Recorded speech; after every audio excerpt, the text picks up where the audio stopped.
Kate Moss' sister Lottie Moss warns against using Ozempic after seizure, not worth it. Kate Moss' half-sister, Lottie Moss, is speaking out against using Ozempic for weight loss after a harrowing experience with the medication. A few months ago, I was not feeling happy with my weight.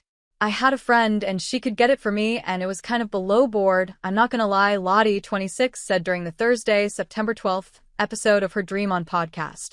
She explained that although she got the type 2 diabetes medication through a doctor, she didn't have an exam to determine whether she was a good candidate for Ozempic and what dosage she should take.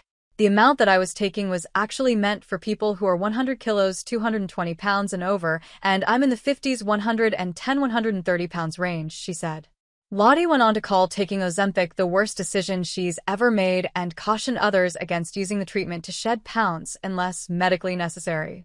If you're thinking about doing it, do not take it. It's so not worth it, the model said.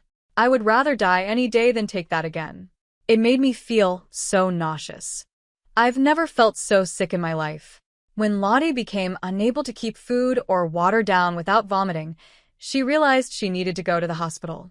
Once she was admitted to the emergency room, she had a seizure from how dehydrated I was. Lottie, who said she has never had a seizure before, called the experience the scariest thing that's ever happened to her. My face was clenching up. My whole body was tense, she recalled. Your hands clench up and you can't move them, and it feels like you're gonna break your hand. It was honestly horrible.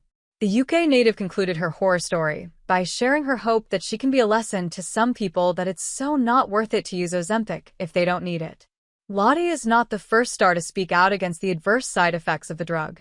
Jillian Michaels told People in February 2023 that she's taken at least 8 family friends' parents off Ozempic. They were getting heart palpitations, they're nauseous. They feel like, she said, once they get off the drug, it does the rebound effect. So, you're not gaining anything. Ozempic did great by me, and I was glad to use it, Tracy Morgan, who is diabetic, told News in March. I take Ozempic every Thursday. It cuts my appetite in half.